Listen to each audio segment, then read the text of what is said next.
সালাম আলাইকুম। আজকে মার্চ 22nd। তো আমরা সিএইচই 101 এর একটা প্রবলেম সলভিং ক্লাস তোমাদের রিকোয়েস্টে নিচ্ছি। তো তোমরা আমাকে শুনতে পাচ্ছ ঠিক মতো? জি স্যার, শোনা যাচ্ছে। ওকে জি স্যার, শোনা যায়। ওকে, ঠিক আছে। তোমরা সবাই নিজেদেরকে মিউট করে নাও। যারা যে প্রশ্ন করবা সে আমাকে আনমিউট করে কোশ্চেন করবা। তা আমরা একটা ফর্ম দিয়েছিলাম, যে এক্সেল ফর্ম, যেটাতে তোমরা তোমাদের যে অসুবিধাগুলো সেগুলো লিস্ট করেছো। তো তাতে যে মেইন অসুবিধাগুলো পাওয়া গেছে, আমি মোটামুটি একটু সামারি করছি। আমি যদি স্ক্রিন শেয়ার করি,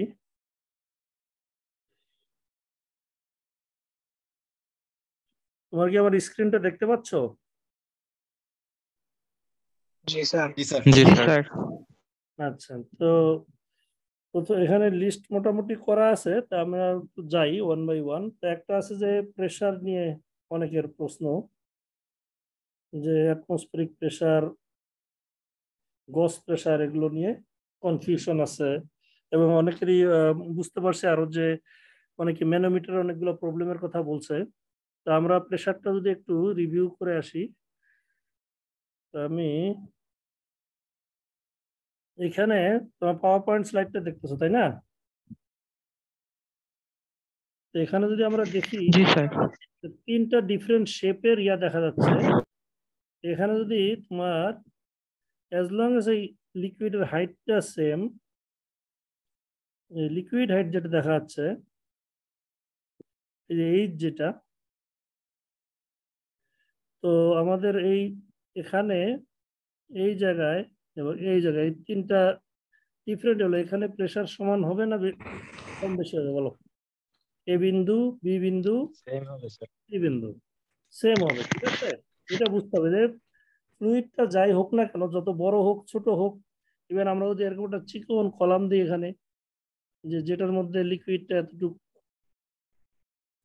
এখানেও যে প্রেসার হবে এই এইচটা সেম হবে, অ্যাজ লং অ্যাজ এটার উপরের প্রেসার সেম। এটা সবগুলো উপরের বিন্দুতে প্রেসার যদি একই হয়, তাইলে সেম হাইট এবং সেম লিকুইড যদি হয়, সবগুলো একই লিকুইড হতে হবে। আর ফ্লুইডের হাইটটা সবগুলোর জন্য সেম হতে হবে, এইচ। তাইলে আমাদের এই এই উপরে যদি প্রেসার সে P0 হয়, P0, তাহলে আমাদের পি এ তে কি প্রেসার হবে? P A, P B, P C তিনটাতে একই প্রেসার হবে, সমান সমান কত আসবে কে বলতে পারবা? স্যার এইচওজি। P0 উপরের প্রেসার কত ফ্লুইডের, সেটা লাগবে plus atmospheric pressure rho G H. আমি বলি নাই যে অ্যাটমসফেরিক প্রেসার, যদি ওপেন টু অ্যাটমসফিয়ার থাকলে অ্যাটমসফেরিক, P0 যদি অ্যাটমসফেরিক হয়, ওপেন টু অ্যাটমসফিয়ার থাকলে অ্যাটমসফেরিক। আর যদি এটা ক্লোজ কন্টেইনার হইতো, অন্য প্রেসারও হইতে পারে। সোজা কথা, আমার এই সারফেসে যে প্রেসার সেটার সাথে যোগ করতে হবে আমি যতটুকু নিচে গেছি সেটার জন্য যে প্রেসার। কারণ সারফেসের প্রেসার যদি P0 পি অ্যাটমসফিয়ারের সমান হয়, if P0 equals P atmosphere, তাহলে আমার পি এ সমান সমান পি এ সমান সমান পি বি সমান সমান পি সি সমান সমান পি অ্যাটমসফিয়ার যোগ রো জি এইচ। এখানে রোটা হলো এই ফ্লুইডের রো, যে ফ্লুইডটা এখানে আছে সেটার রো এবং হাইট, ঠিক আছে? তা এটা আমরা এখান থেকে মূলত এই যে এখানে যেটা প্রেসার দিছে দেখো, এই যে এখানে ইকুয়েশন আমি বক্স করলাম, এটা হলো আমার ফ্লুইডের হেডের জন্য যে প্রেসারটা। আবার এই ইকুয়েশনটা, এই যে আমরা যে ইকুয়েশনটা এখানে লিখলাম, বলছে এই ইকুয়েশনটাকে তুমি এভাবে লিখতে পারো। এই যে এখানে যে ইকুয়েশনটা আছে, এখানে এই ফরম্যাটও আমরা লিখতে পারি। এই ফরম্যাটে লিখলে যেটা হবে, এটা হলো আমার যে ফ্লুইড এখানে আছে, ওই ফ্লুইডের লেন্থ দিয়ে অথবা হাইট অফ ফ্লুইড দিয়ে অথবা হেড অফ ফ্লুইড বলে এটাকে দিয়ে আমরা এই ইকুয়েশনটা লিখছি। এটা যদি মার্কারি হয় তখন এটা মার্কারি দেওয়া হবে। এটা যদি ওয়াটার হয় তখন সিম্পলি এটা পিএইচ ওয়াটার হবে। ওয়াটারের মিটার ওয়াটার সমান সমান P0 metre water plus H metre water. ঠিক আছে, যে ফ্লুইড হবে সেটাতেই ইয়াতে আসবে। এখন যে নেক্সট ইয়াটা হলো যে আমাদের অ্যাবসলিউট প্রেসার এবং গজ প্রেসারের কনসেপ্টটা, এটা নিয়ে মনে হচ্ছে যে কারো কারো একটু কনফিউশন আছে। তা সেই জায়গাটায় আমি যদি যাই, আমরা যদি দেখি আমাদের প্রেসার গজ একটা দেখি এখানে কোথায় আছে। তো এইখানে তাহলে বার্ডেন গজ দেখা যাচ্ছে। তো তোমরা এই টাইপের এই যে প্রেসার গজ যেটা এখানে যেটা দেখা যাচ্ছে বার্ডেন গজ প্রেসার, এটা যখন আমার ইয়াতে থাকবে, ধরো প্রেসার কোনো জায়গায় আমি লাগাই নাই, এই মাথাটা সিম্পলি ওপে মানে খোলা টেবিলের উপর পড়ে আছে, তখন এই রিডিংটা কত দেখাবে এই প্রেসার গজ? মানে আমি প্রেসার গজটা কোনো জায়গায় লাগাইলাম না, এই জায়গাটা অ্যাটমসফিয়ারে আছে, এখানে এটা কি অ্যাটমসফিয়ারে ওপেন, তখন আমার এই রিডিংটা কি হবে, কত আসবে? জিরোতে আসবে। 76 কিলোমিটার। জিরোতে আসবে। তাইলে গজ প্রেসার কি করবো? এটা তো গজ প্রেসার, প্রেসার গজে কি দেখাবে? জিরো রিডিং দেখাবে। হোয়েন এটা কি মানে when it is not, ঠিক আছে? আসলে কি প্রেসারটা জিরো? প্রেসার তো জিরো না, অ্যাটমসফিয়ারিক প্রেসার আছে না?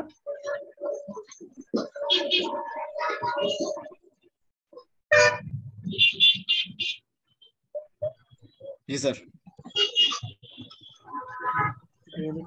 তোমাদেরকে একটু মিউট করে দিতে হবে। মিটিংটা কই?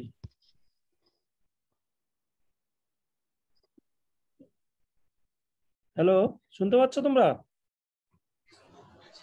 জি স্যার, শোনা যায়। আচ্ছা ঠিক আছে, তোমরা একটু মিউট করে নাও, কার কার যেন শব্দ হচ্ছে। তাইলে দেখো, আমার যদি অ্যাবসলিউট প্রেসার বলি, মানে যে প্রেসারটাই আছে, অ্যাবসলিউট প্রেসার সমান সমান কি প্রেসার গজ প্লাস প্রেসার অ্যাটমসফিয়ার, আমরা এইভাবে লিখি। ঠিক আছে, টোটাল প্রেসার।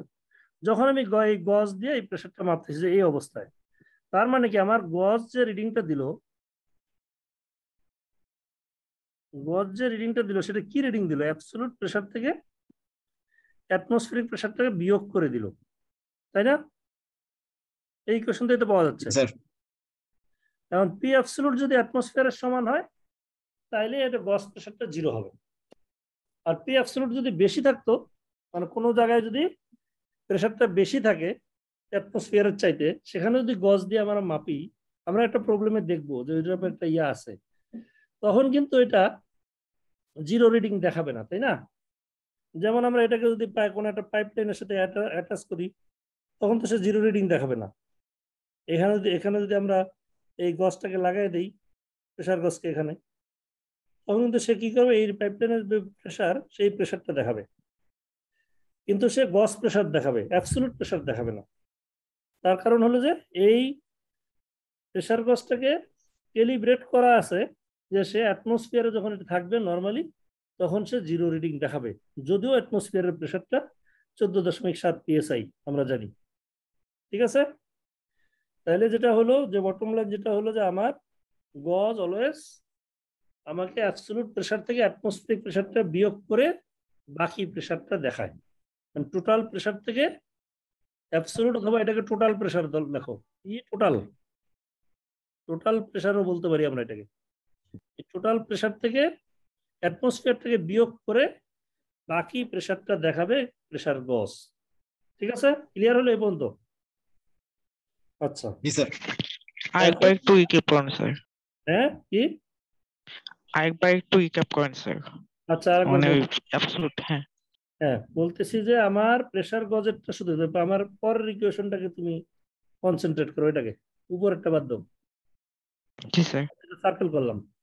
গজ প্রেসার কি দেখাবে? যে অ্যাবসলিউট প্রেসার থেকে অর্থাৎ টোটাল প্রেসার থেকে অ্যাটমসফিয়ারিক প্রেসার থেকে বিয়োগ করে বাকি প্রেসারটা দেখাবে। Okay sir.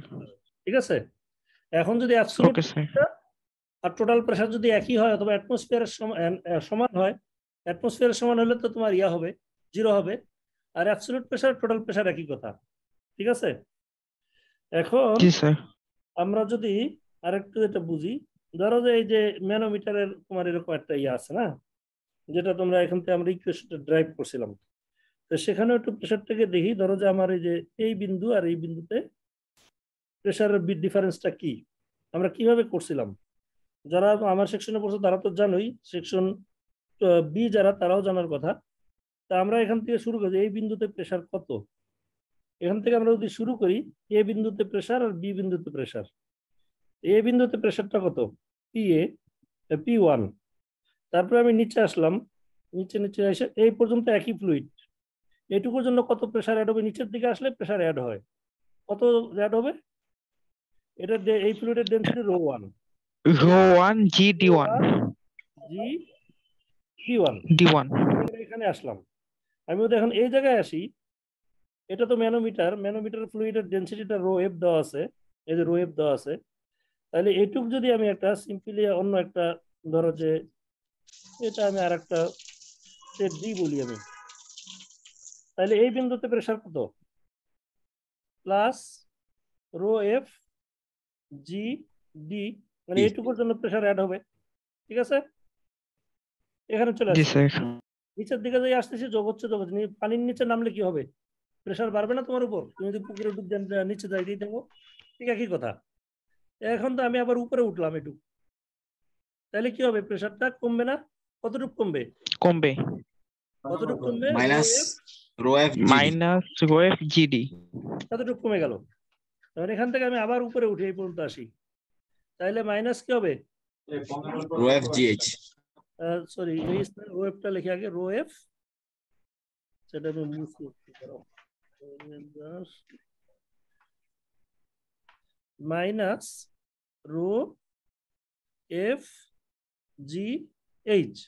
এখানে এসে পড়ছি, এখান থেকে আমি আবার যদি এটুক আসি, উপরে আসি, এটুক কত হবে, ρ2 GD2 মাইনাস রো টু জি। GD2 আমি এখন বি পয়েন্টে আসছি, বি পয়েন্টে প্রেশার কত, এটা সমান সমান কত, P2। 0। ঠিক আছে? ও হ্যাঁ B2। এই যে বেসিকটা, এই বেসিকটাই তোমার খেয়াল রাখতে হবে ম্যানোমিটারের অঙ্কে, আমি যে জিনিসটা বললাম। সোজা কথা হলো যে আমি যে কোনো বিন্দু থেকে শুরু করলে ওই বিন্দুর প্রেশার থেকে শুরু করব, করে আমি নিচের দিকে গেলে ভার্টিক্যাল ডিস্টেন্স যোগ হবে। এটা যদি এরকম ডিস্টেন্স হতো, এরকম একটা বেঁকা আছে এখানে, এই বিন্দু এ, এখানে যদি এটা যদি লেন্থ এল হয়, এটা যদি পিবি হয়, তাহলে পিবিতে প্রেশার কত কি হবে, এসে এটা রো, রো হলো এটা রিয়া, ধরলাম যে এটা রো, তাহলে আবার কি লাগবে, তাহলে কিন্তু আমি থিটা লাগবে, অ্যাঙ্গেলটা এটা যদি পিবি ইকুয়াল টু, যদি লিখি পি এ যোগ রো জি এল লিখি, তাহলে কি ভুল হবে না, না ইয়েস ঠিক হবে? স্যার জি স্যার। কারণ আমি এদিকে আসছি, Yes sir।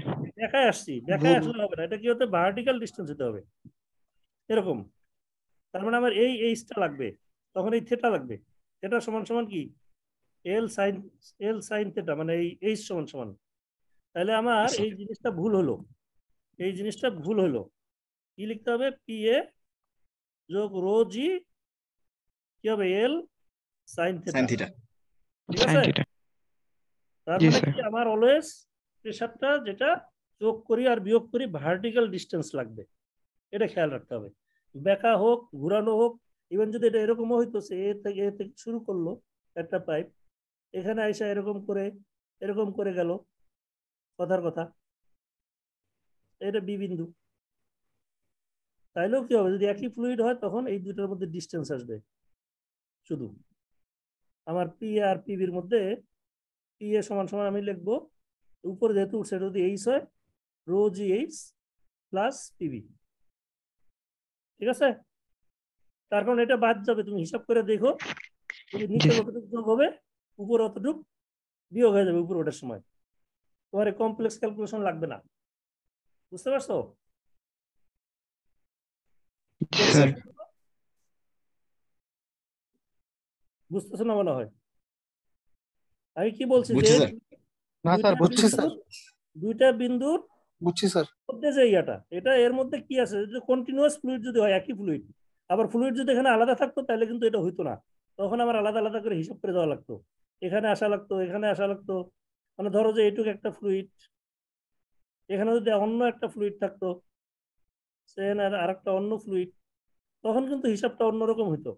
তখন ওই আগের মতো এই বেসিক নিয়মে, নিচে যেটা দেখাইছি আমি, এখানে যেটা দেখাইছি এই যে ইকুয়েশনটা, এই নিয়মে যাইতে হবে তখন। ঠিক আছে, এই যে এখানে যে নিয়মটা যেটা দেখাইলাম এখানে ডান দিকে কোনায়, সরি, এটা কিন্তু অলওয়েজ ভ্যালিড, কারণ এটা বিভিন্ন ডেনসিটি ফ্লুইডের জন্য করা হয়েছে। তুমি এইভাবে গেলেও আলটিমেটলি গিয়া এই যে এখানে যেটা পাইছো এই ইকুয়েশনই পাবা। তাহলে ম্যানোমিটার রিলেটেড জিনিসপত্র আমরা কিছুটা ক্লিয়ার হয়েছে আশা করি। জি স্যার। Yes, sir. ঠিক আছে, জি স্যার। তাহলে তোমরা এই বেসিক যে জিনিসটা আমি লিখছি এখানে ডান দিকে নিচে, এই বেসিকটাকে কখনো ভুলবা না, যে আমার যে বিন্দু থেকে শুরু করব ওই বিন্দুর প্রেসার, তারপরে নিচের দিকে গেলে যোগ হবে রোজি এইচ, আর উপরের দিকে গেলে বিয়োগ হবে রোজি এইচ, যে ফ্লুইডের মধ্যে দিয়ে যাবা সেই ফ্লুইডের রো। ব্যাস এতটুকু খেয়াল রাখলেই তোমার আর ম্যানোমিটার নিয়ে ঝামেলা হওয়ার কোনো কারণ নাই। ঠিক আছে, আমরা আর কিছু কনসেপ্ট দেখি। তা আমার মনে হয় যে প্রেসার রিলেটেড যে প্রশ্নটা ছিল তোমাদের, অ্যাটমসফেরিক প্রেসার, এই যে এখানে এইটুকু আমরা ক্লিয়ার করলাম। আমরা পরে একটা প্রবলেম নিয়েও দু একজন ইয়া বলছে, সেটা আমি একটু পরে যাই প্রবলেমে। তারপরে যেটা আসছে combustion reaction excess air theoretical air in presence of oxygen, এটার কথা কেউ কেউ বলছে। তো আমরা সেটা যদি যাই, আমি চ্যাপ্টার 4-এ যাই, চ্যাপ্টার 4,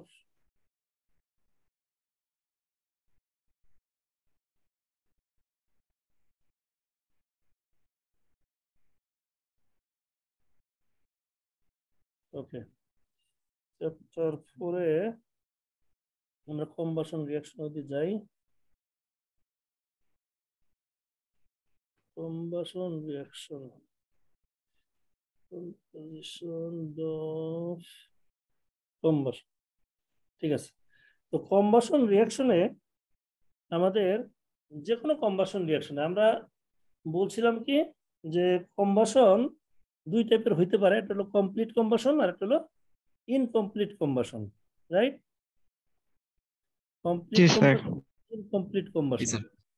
তো আমরা কমপ্লিট কম্বাসন বলতে এটা বলছি যে কমপ্লিট কম্বাসন মানে সাধারণত একটা ফুয়েলেই কম্বাসন হয়, ফুয়েলকে আমরা অক্সিজেনের সাথে রিয়াকশন করলে সেটাই হলো কম্বাসন। তো ফুয়েলে ইউজুয়ালি হাইড্রোকার্বন থাকে, ফুয়েলে যেখানে কার্বন থাকে আর হাইড্রোজেন থাকে আর সালফার থাকে অনেক সময়। মেইনলি এই তিনটেই হলো আমার আসলে যেটাকে তুমি বার্ন করতে পারি। যে কোনো একটা ফুয়েলের কমপ্লিট কম্বাসন মানে ওখানে ওই ফুয়েলে যত কার্বন আছে সেই কার্বনগুলো অক্সিজেনের সাথে বিক্রিয়া করে কার্বন ডাই অক্সাইড তৈরি হবে, হাইড্রোজেনগুলো বিক্রিয়া করে ওয়াটার তৈরি হবে, আর সালফার বিক্রিয়া করে SO2 তৈরি হবে। তাইলে এটা কমপ্লিট কম্বাসন হবে, তাইলে এটাকে আমরা কমপ্লিট কম্বাসন বলবো। ঠিক আছে, all carbon goes to CO2, all hydrogen H2, all sulphur SO2। এখন যদি তোমার CO হয় কিছু তৈরি, অথবা কিছু হাইড্রোকার্বন রয়ে গেল আনবার্নড, তাহলে কমপ্লিট কম্বাসন হলো না। ঠিক আছে, তো যে কম্বাসন ক্যালকুলেশনের জন্য আমাদের যেটা লাগবে সেটা হলো, আমি একটা স্লাইড নেই, যে বেশিরভাগ ইয়াতে আমাদের থিওরিটিক্যাল অক্সিজেন হিসাব করতে হয় কম্বাসন ক্যালকুলেশনের জন্য। থিওরিটিক্যাল অক্সিজেনটা কি জিনিস সেটা দেখানো বলা আছে, amount of oxygen needed for complete combustion, all carbon in the fuel is oxidised to CO2, all hydrogen oxidised to water. এইখানে যেটা বুঝতে হবে, যে আমি যদি একটা স্লাইড ইনসার্ট করি, নিউ স্লাইড, ধরো যে আমার এই 100 মোল মিথেন আছে, প্রবলেম হয়তো অনেক কিছু বলে দিল যে 100 মিলি মিথেন আছে, 100 মোল 100 মোল 100 মোল ফুয়েল ধরি, ফুয়েল। আচ্ছা, এখানে সে টাইম ইজ রানিং আউট বলতেছে। আমি যদি আমরা ইয়া হয়ে যাই, কি বলে, তো 10 মিনিট আছে, আমি বুঝলাম না কেন এটা ইয়াতে যাচ্ছে। যদি ধরো যে লগ আউট হয়ে যাও তাহলে আবার তোমরা ওই একই লিঙ্ক দিয়ে লগ ইন করবা, ঠিক আছে? Okay sir. Okay sir. 40 মিনিটের বেশি মিটিং হয় না। না ওইটা আমার এখানে প্রফেশনালটা থাকার কথা ছিল, বাট সামহাও কিছু একটা ইয়ে হয়েছে। যাই হোক, অসুবিধা নেই। 100 মোল ফুয়েল আছে ধরো, তার মধ্যে ধরলাম যে 80 মোল মিথেন আছে আর 20 মোল ইথেন আছে। কারণ প্রবলেম স্টেটমেন্টে বললো যে স্ট্যাক গ্যাসে সিও আছে, CO2 সিওর রেশিও, CO2 সিও এটার রেশিও 8:1 অথবা 10:1 এরকম কিছু একটা বললো। তার মানে সিও তৈরি হয়েছে, ইয়া তৈরি হয়েছে, তোমার ক্যালকুলেশন করতে হবে।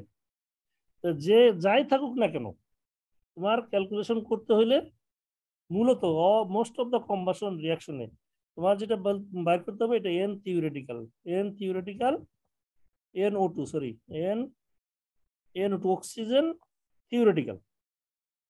তো থিওরিটিক্যাল অক্সিজেন বার করতে এটা কম্বাসন কতটুকু হইলো না হইলো, এটা কি কতটা সিও হয়েছে কতটা হয় নাই, এই ইনফরমেশনের কোনোই দরকার নাই। কি ইনফরমেশন দরকার যে আমার কত মোল মিথেন ছিল অথবা কত মোল, মানে কোন ফুয়েলটা কত মোল ছিল, সেটা জানা থাকলেই থিওরিটিক্যাল অক্সিজেনটা বের করা পসিবল। কারণ থিওরিটিক্যাল অক্সিজেন বের করতে হবে কোত্থেকে, তোমার এই রিয়াকশনটা লাগবে যে মিথেন অক্সিজেনের সাথে বিক্রিয়া করে তৈরি হবে CO2 আর পানি। তোমার সিওর রিয়াকশন নিয়ে চিন্তা করতে হবে না এখানে, এটা 2 মোল হবে। খুবই ইম্পর্টেন্ট যে তোমার ব্যালেন্স ঠিক মতো করবা, ব্যালেন্স না করলে কিন্তু সব ভুল হয়ে যাবে। C2H6 যোগ অক্সিজেন, CO2 যোগ ওয়াটার। এখানে আমাদের CO2 2টা, এখানে 3টা, এটা 7/2। এই প্রবলেমের জন্য থিওরিটিক্যাল অক্সিজেন কি হবে, যে আমার 80 মোল মিথেন আছে, প্রতি মোলের জন্য 2 মোল দরকার, তাহলে 80 গুণন 2 অক্সিজেন দরকার। আর এখানে 20 মোল ইথেন আছে, 20 মোল ইথেনের জন্য প্রতি মোল ইথেনের জন্য 7/2 মোল লাগে। তো এটা আবার থিওরিটিক্যাল অক্সিজেন বেরিয়ে গেল। আবার কিন্তু এটা বের করার জন্য সিও কত হয়েছে না হয়েছে ফ্লো চার্টের কোনো কিছুই দরকার নেই, সিম্পলি তুমি এটা দিয়ে বের করতে পারবা, ঠিক আছে? এখন কারো কারো প্রশ্ন আছে, একজনের প্রশ্ন করছে স্যার যদি ফুয়েলের সাথে কিছু অক্সিজেন থাকে তাহলে কি হবে? ধরো কিছু অক্সিজেন আছে, সে ফুয়েলও আছে, সে 2 মোল অক্সিজেনও আছে, তাহলে আমাদের ইয়াটা কি হবে? থিওরিটিক্যাল অক্সিজেন কিন্তু এতটুকুই লাগবে। এখানে যেটা আছে 160, এখানে কত আসলো দেখো তো, 10 70 আর 100 230 মোল। এই হিসাব কিন্তু ঠিক আছে, থিওরিটিক্যালি লাগবে এতটুকু। এখন 2 মোল যদি ওখানে থেকে যায় তাহলে আবার ফিট দিতে হবে কতটুকু, ইয়ার যখন ফিট দিব তখন আমার 2 মোলটা বাদ দিয়ে দিতে হবে। তো এখানে তখন 228 মোল অক্সিজেন দিব আমি যদি থিওরিটিক্যাল দিতে চাই। তার আমার তো 2 মোল ওখানে আছে অলরেডি। এটা কি বুঝতে পারলা? রেকর্ডিং করতেছি। রেকর্ডিং জি, স্যার স্যার। করতেছে। কোনটা করলি? ওটা ওখানে জয়েন অডিওতে ক্লিক করার পরে এই জিয়াদুল মিউট কর। নাও, ঠিক আছে? তাইলে কি বললাম যে আমার যদি ফুয়েলের মধ্যে অথবা প্রসেসের মধ্যে কোনো একটা অক্সিজেন আছে অলরেডি, তাহলে থিওরিটিক্যাল অক্সিজেন ক্যালকুলেশনের সময় ক্যালকুলেশন আগের মতোই করব, কিন্তু অক্সিজেনটা যখন ফিড দিব, ফিড দেওয়ার সময় আমি ওইটুকু অক্সিজেন বাদ দিয়ে ফিড দিব, তাইলে আমার হবে। অথবা বললো যে 25% এক্সেস অক্সিজেন যাচ্ছে, তো 25% এক্সেস অক্সিজেন হইলে থিওরিটিক্যালি 25% এক্সেস আগে বার করে নিতে হবে, মানে 1.25 দিয়ে এটা গুণ করবা, করার পরে ওখান থেকে 2 মোল বাদ দিয়ে দিতে হবে, যেহেতু 2 মোল আছে অথবা যত মোল আছে, ঠিক আছে? যদি এরকম থাকে, ক্লিয়ার হয়েছে? জি স্যার। ওকে, তাহলে Yes, sir. আর এক্সেস এয়ারটা কি হবে? এক্সেস এয়ার তো আমরা অনেকবারই ক্লাসে বলা হয়েছিল যে এক্সেস, আচ্ছা এয়ার বের করতে হলে আমরা কি করি, এয়ার কি করি আমরা, অক্সিজেন যেটা থাকে ওটাকে কত দিয়ে গুণ দিতে হয়? 4.76 4.76 হ্যাঁ, ব্যাস এটা দিয়ে গুণ করলে এটা চলে আসবে। আর এক্সেস এয়ার যদি হয়, এক্সেস এয়ার আর এক্সেস অক্সিজেন একই কথা। এক্সেস এয়ার হলে এটা অলওয়েজ আমরা বলছিলাম এটা যদি পার্সেন্টেজে বাইর করতে হয় তাহলে যতটুকু আমার ঢুকতেছে মাইনাস এন এয়ার স্টোইকিওমেট্রি অনুযায়ী দরকার, থিওরিটিক্যাল স্টোইকিওমেট্রি অথবা থিওরিটিক্যাল ভাগ দিব এন এয়ার কি দিয়ে বলো? থিওরিটিক্যাল থিওরিটিক্যাল না ফিট দিয়ে থিওরিটিক্যাল অলওয়েজ থিওরিটিক্যাল, ঠিক আছে, গুণন 100%। আমি যে বলছিলাম 4,000 টাকা দরকার, তোমার আছে 5,000, তার মানে 25% বেশি আছে তোমার যে এটা বলছিলাম তোমার খরচ লাগে 4,000, আছে 5,000 টাকা, কত পার্সেন্ট টাকা বেশি আছে? 25% বেশি টাকা আছে সেই হিসাবে। আচ্ছা, এরপরে আমরা যদি যাই, স্যার এক্সেস এয়ার আর এক্সেস অক্সিজেন তো একই আসে, একই আসবে, যে কোনো একটা বের করে বলে দিলেই হবে, সমস্যা নাই, ঠিক আছে। জি স্যার। আচ্ছা, এরপরে আমরা ডিগ্রিজ অফ স্যার ওই ক্ষেত্রে যে অক্সিজেন বলছিলেন যে থিওরিটিক্যালে যেটা আছে, কিন্তু ওইটা দিয়ে শুরুতে আমার যে পরিমাণ অক্সিজেন ফুয়েলে আছে ওইটা বাদ দেব না, তারপরে এক্সেস ওটা করব না? যদি ফুয়েলের মধ্যে থাকে, সাধারণত এরকম প্রবলেম ইউজুয়ালি থাকে না, দেখিনি আমি, কিন্তু যদি ফুয়েলে থাকে তখন বাদ দিতে হবে, সেটা ফিডের মধ্যে বাদ দিবা, ঠিক আছে, ফিডের মধ্যে বাদ দিবে। স্যার মানে স্যার এক্সেস পরিমাণটা বের করার পর বাদ দিব নাকি আগে বাদ দিয়ে এরপর এক্সেসটা বের করব? না, তোমাদেরকে যেটা আগে তুমি থিওরিটিক্যাল বার করলা, এন থিওরিটিক্যাল, ঠিক আছে, এরপরে তুমি এই যদি এক্সেস তোমার যদি ক্যালকুলেশন করলে কতটা ফিড হবে বলে দিল 25% এক্সট্রা, তাইলে তুমি কি করবা, যে আগে এন ফিড বের করতে গিয়ে এটাকে 1.25 গুণন এন থিওরিটিক্যাল, সরি এখানে আসতেছে না, এখান থেকে এখানে লিখে দাও। আচ্ছা, আমি আরেকবার বলতেছি, কারণ কনফিউশন হচ্ছে এখনো।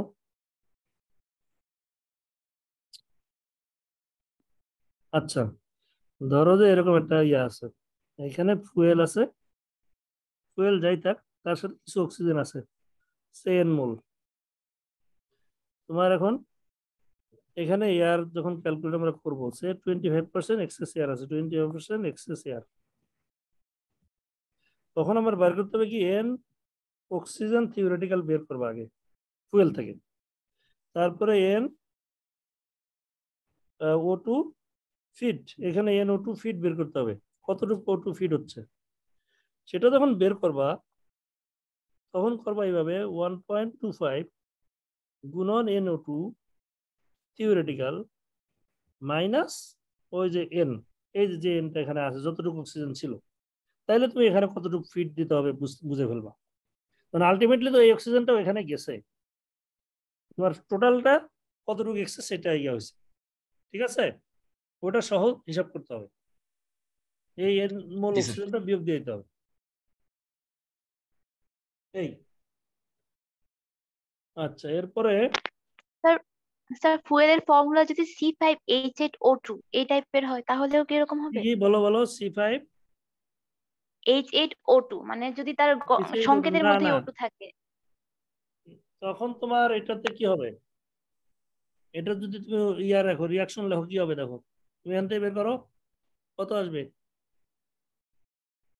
CO2 কটা, 5টা, যোগ ওয়াটার কত, 4টা, এখন টোটাল কটা হলো দেখো, 5 দুগুণী 10, এখানে 4, 10 আছে 14টা, এখানে 2টা অলরেডি আছে, রাইট, তাইলে আমার এখানে ব্যালেন্সে কি হবে, 6 হবে না, ঠিক আছে, তাইলে তোমার এটার 1 মোলের জন্য এখানে 6 মোল দরকার, এখান থেকে হিসাব হবে, তো হিসাব তো আসতেছে স্টকিওমেট্রি থেকে, কি বোঝা গেল? জি স্যার। এই ইকুয়েশন থেকে লিখে তুমি হিসাব করবা থিওরিটিক্যাল কতটুকু লাগবে।